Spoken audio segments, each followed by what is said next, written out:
Podium Podcast. Lo mejor está por escuchar. ¿Cómo puede el teatro mejorar la vida de las personas? Este arte milenario, que nos permite asomarnos a otras realidades, también puede cambiar el mundo. Esto no es solo una frase artística y evocadora, sino que puede transformar la sociedad. Y para muestra, un botón. El Teatro de Mérida, uno de nuestros grandes referentes culturales. Desde el año 33, cada año se celebra allí el Festival Internacional de Teatro Clásico, que ha jugado un papel clave en la evolución cultural y social de nuestro país. En sus 70 ediciones se han representado obras de todo tipo y para todo tipo de públicos, y eso ha convertido al teatro en un motor cultural y económico para la ciudad. Cada año llegan a Mérida miles de personas y se generan empleos directos e indirectos. Soy Pepa Blanes y esto es Cultura con Impacto.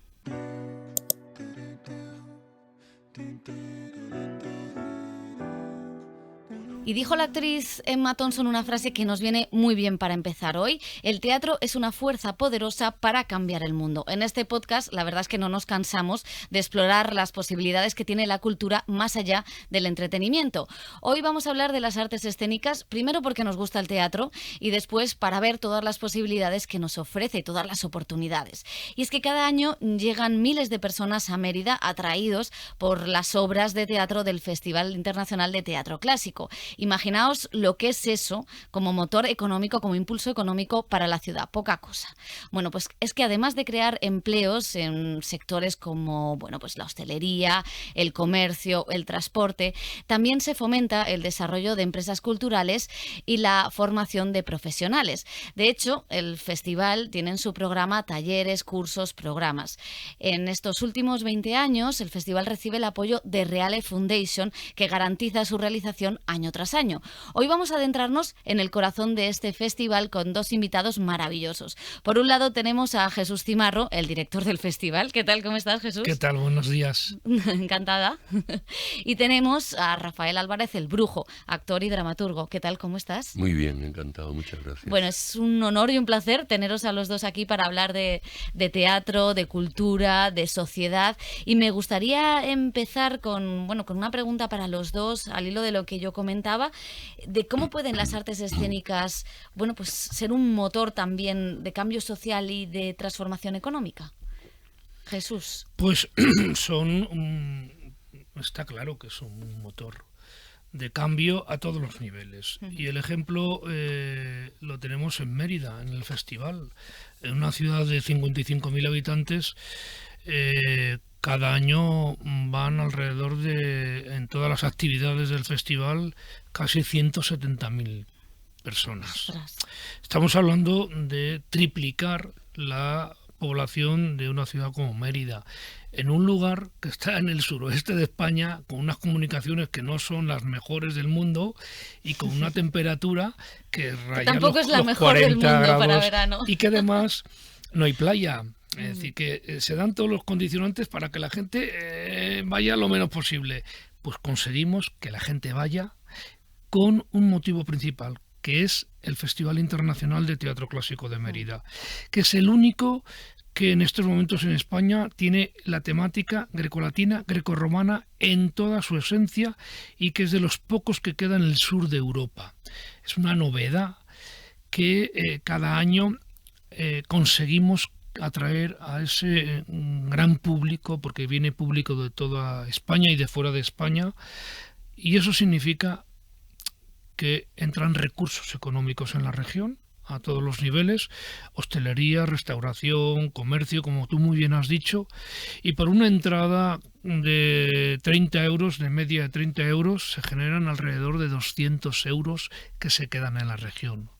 Estamos hablando de un impacto económico muy grande y de un impacto de comunicación y publicitario también realmente sorprendente, porque damos a conocer, no es casualidad, que Mérida en estos momentos, que es la capital de Extremadura, prácticamente todo el año tiene ocupación entre el 80 y 90% de la hostelería y de la restauración.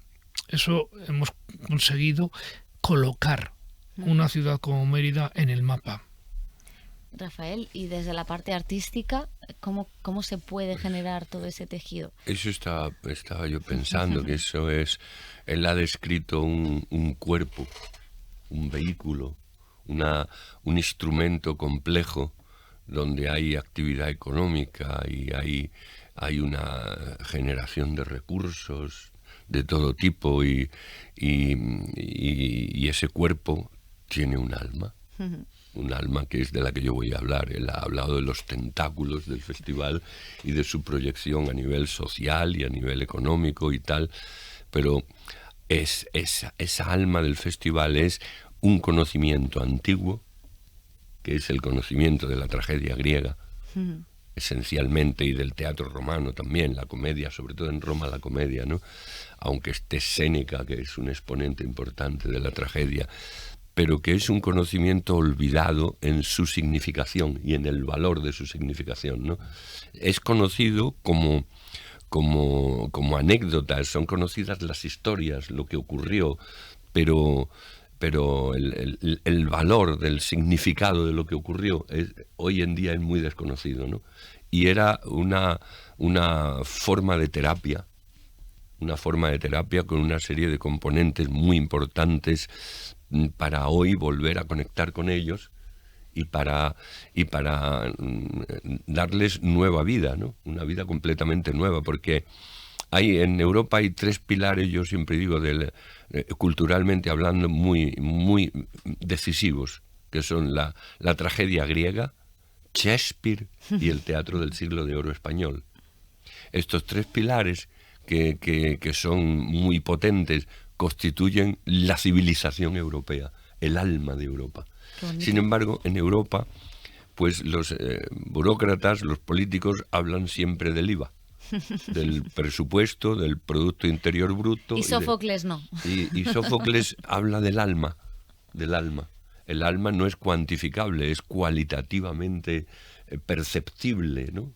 Como cualidad de algo que no está sujeto a tantos kilos, tanto dinero, ¿no? Pero Europa está enferma porque necesita conectar con el alma de Europa.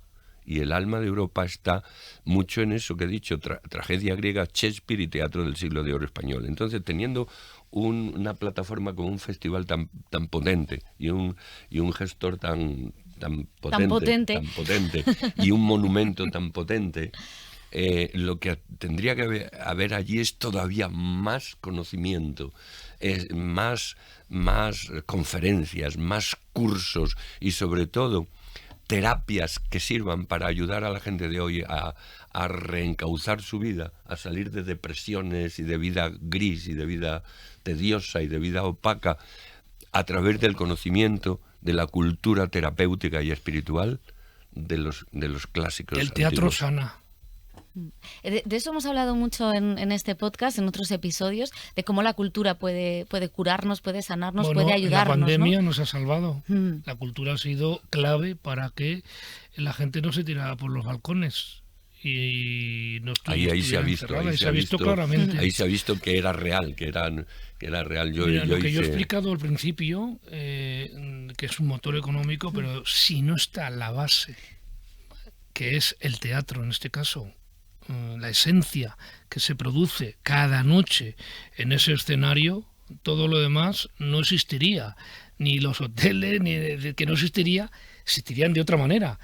Pero ahí está la justificación y es la excusa para que todo lo demás genere. Lo que está claro es que la cultura genera empleo y genera economía. Que a veces las autoridades se olvidan de todo eso, que genera muchísimas cosas y sobre todo genera salud. ¿Y puede cambiar la vida de las personas? ¿En qué medida? ¿Cómo puede cambiarnos? Que esto lo decimos mucho, ¿no? Pero ¿cómo nos cambia? ¿Cómo nos cambia una comedia de Plauto?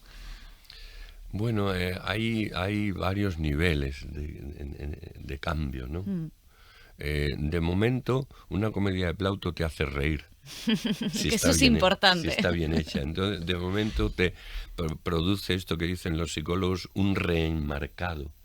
Que es que tú llegas con una determinada visión de las cosas y un estado de ánimo al teatro y llegas con tu momento anímico al teatro y sales reenmarcado, es decir, sales con otro estado anímico, con otra visión y con otra perspectiva. Entonces los problemas que tú tenías antes, contemplados desde el primer marco, son completamente distintos, se relativizan o se ven de otra manera, contemplados desde ese segundo marco que te ha proporcionado el teatro.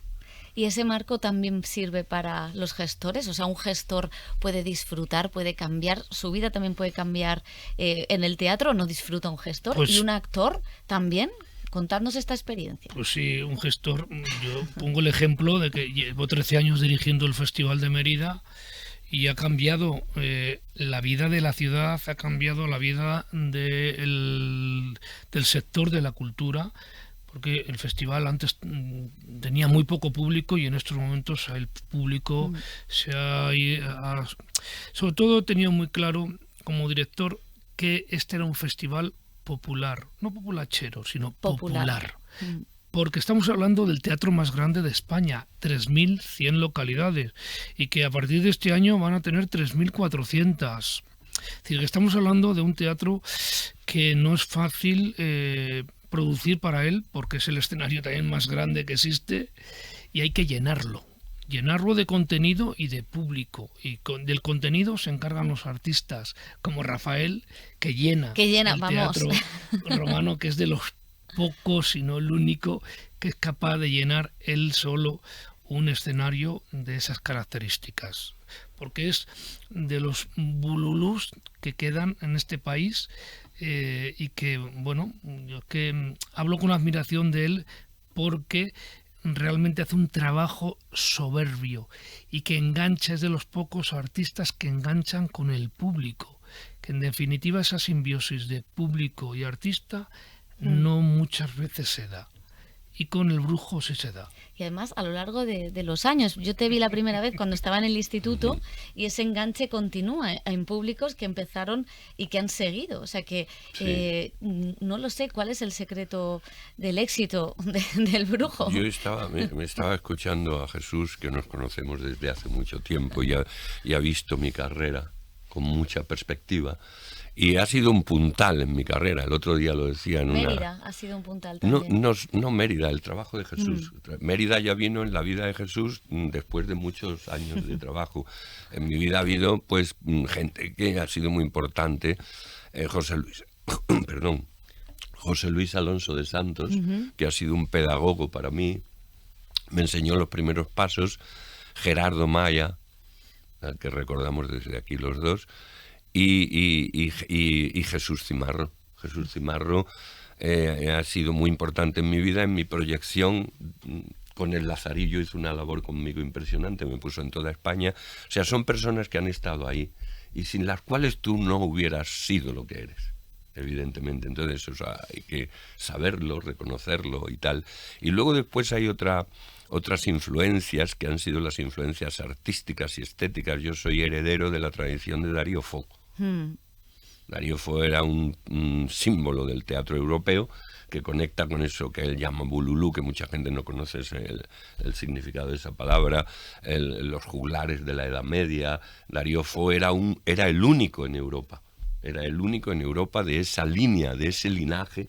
Y yo le estudié, hice obras de él, varias, le conocí personalmente y soy heredero de esa tradición, Y bueno, pues las cosas funcionan a veces después de mucho trabajo. ¿Y Mérida cómo? Porque tú has participado muchas veces en el festival y es verdad que hablaba Jesús de ese escenario enorme, tú estás solo, como buen juglar. Entonces, ¿cómo ha influido en ti Mérida o qué te ha aportado Mérida? He estado Mérida? 9 meses en el Festival de Mérida. Festival de Mérida y el Teatro de Mérida es inspirador totalmente. Inspira muchísimo, muchísimo. No te sabría decir lo que se siente porque es inefable. Tú sales allí, la noche de verano, la gente en silencio, tanta gente, y hay una cosa muy poderosa que son las piedras. Las piedras de Mérida hablan, tienen una radiación poderosa, se cargan de sol, porque allí hace unas temperaturas fuertes. Sí. Y por la noche esas piedras están irradiando la energía del sol dentro de la noche de verano, y ahí hay un espíritu, un duende muy, muy poderoso. Hace poco ahí comentando, me hablaba Jesús de Concha Velasco, la écuba que hizo en Mérida. Yo no lo vi, pero debió de ser impresionante por lo que me contaba, cuando se impregnaba de tierra la cara con la tierra de Mérida, que era una cosa que hacían en la tragedia griega. Eso tenía un significado especial en el relato de Ulises, cuando Ulises vuelve y encuentra a su padre Laertes. El padre se acuerda de Ulises y coge tierra y se la echa por el cabello, que es una forma como una especie de ritual de evocar la conexión primitiva con la tierra, que es el origen, con la raíz, que los griegos en eso eran muy animistas, ¿no?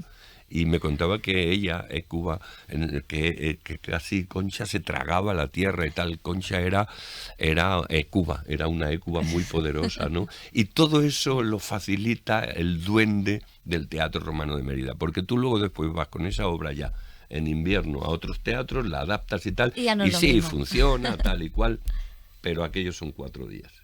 ¿Y cómo va a ser la edición de este año? ¿Cómo es la programación?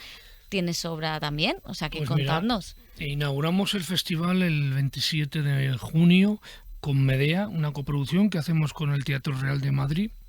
Y en esta edición, que es la 70ª edición del festival, hay ópera, hay teatro, hay música y hay danza. Y como he dicho, empezamos con Medea, después abrimos con un espectáculo que nunca se ha representado, una obra de Menandro, La Aparición, que lo hacemos con una coproducción con una de las compañías extremeñas. Cada festival hay 2 coproducciones con compañías extremeñas. Después viene Rafael con Iconos.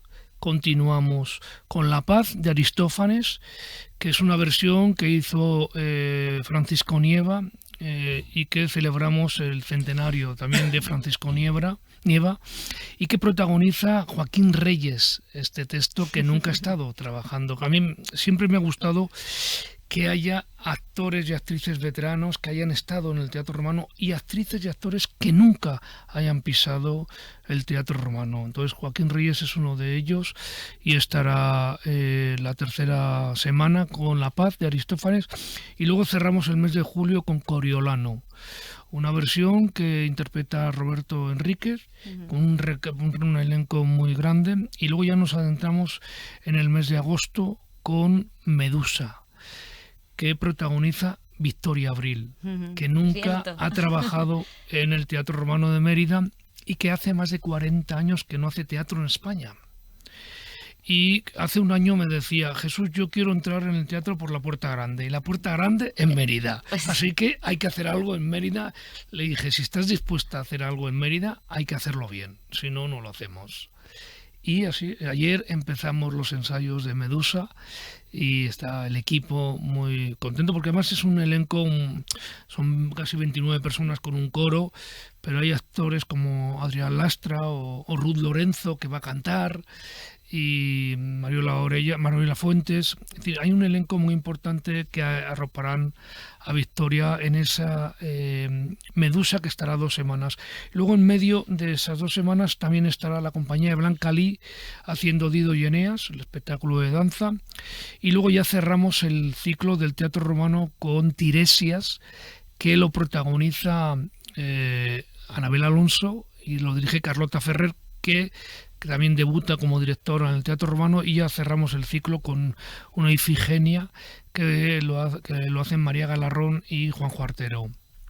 Eso en el Teatro Romano de Mérida. Y luego tenemos también las extensiones del festival en otros teatros romanos de la región, en Medellín, en Regina, en Caparra, y en el Teatro María Luisa también tenemos otro tipo de propuestas de pequeño y de mediano formato. Y las calles de Mérida también van a tener pasacalles, programación familiar, con héroes y heroínas, historias contadas para niños y niñas desde una visión distinta. Y luego conferencias, exposiciones, es decir, que una barbaridad de actividad durante 2 meses. O sea que se va a generar casi más tejido económico cada año, ¿no? Esto es una barbaridad.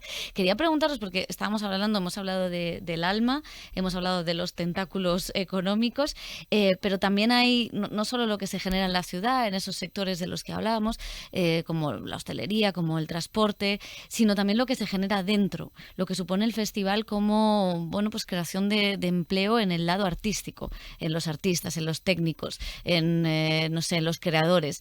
¿Cómo es, no sé, cómo se cuantía todo eso? ¿Cómo es ahora mismo? Eso ¿Qué es mejor que lo eso responda él. exactamente. Pues mira, en puestos directos estamos hablando de más de 700 puestos de trabajo. Directos y indirectos ya no te cuento. Claro, contar cuánta gente trabaja en las imprentas, en los transportes, todo eso, pero lo directo son 700 puestos de trabajo los que genera en esta edición el festival. Puestos de trabajo de calidad, que eso es lo importante. Y indirectos en la ciudad ya es impresionante el tema de la hostelería, es decir, que estamos hablando de que cada año se abren más hoteles, más pisos turísticos, más restaurantes, que al final, más terrazas, que al final la excusa del festival significa un movimiento de empleo y de economía muy grande en la ciudad. Pero para los artistas, Rafael, ¿es importante un festival como el de Mérida para, bueno, en momentos donde la profesión no siempre ha estado... Sí, es muy importante por dos razones, la que está hablando él, la razón económica, que los artistas llega el verano y tenemos una serie de producciones que no se harían si no estuvieran los festivales, concretamente Mérida, que es muy potente, y también el Festival de Almagro y otros menos conocidos, pero que funcionan todos los veranos. En Cáceres hay un gran festival de teatro clásico. Entonces hay muchas compañías que tiran con la producción del verano, que están ya en mayo, ya están trabajando, hacen el festival, luego hacen una gira de verano y luego muchas de esas producciones van a los teatros en Madrid y tal. En ese sentido, muy importantes. Y en el sentido de que el actor también conecte con un conocimiento y una sabiduría que esté enraizada en la cultura clásica, en la cultura con mayúscula, ¿no? En la cultura, la gran cultura, en la cultura de las grandes preguntas, ¿no? Porque si no estuvieran estos festivales tendríamos una mayor proclividad hacia hacia obras completamente más livianas, más comerciales, más para darle al público un sustento, para que a su vez el público nos diera a nosotros nuestro sustento. Entraríamos en esa dinámica un poco ajena a los grandes temas que son la belleza, las grandes preguntas: ¿por qué hemos venido al mundo y nos vamos tan pronto, cuando la vida de la Tierra es inmensa y la vida del cosmos son millones y millones y millones de años y estamos aquí como una especie de luciérnaga brillando un tiempo? ¿Qué significa todo esto? Los clásicos siempre evocan eso, siempre hablan de eso, y del amor invencible en la batalla, que duerme su sueño en las tiernas mejillas de las doncellas. Es maravilloso tener al brujo aquí hablando de Mérida y de cualquier cosa. Y hemos hablado Perdón, un poco... antes de empezar la entrevista, me ha hecho prácticamente la mitad de la función que va a hacer en aquí Mérida. En los pasillos. Aquí en los pasillos. Muy bien. Que era maravilloso escucharle. Además, es una voz muy característica y muy bonita, que como cuenta, realmente... Pues iconos o la exploración del destino.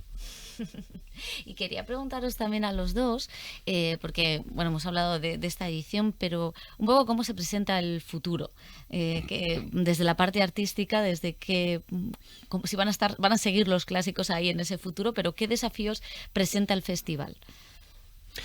Bueno, el festival ha crecido a todos los niveles en estos últimos años, en tiempo, en recursos y en proyección. Un festival antes no estaba en el Observatorio de la Cultura y ahora está en el puesto número 16, por ejemplo.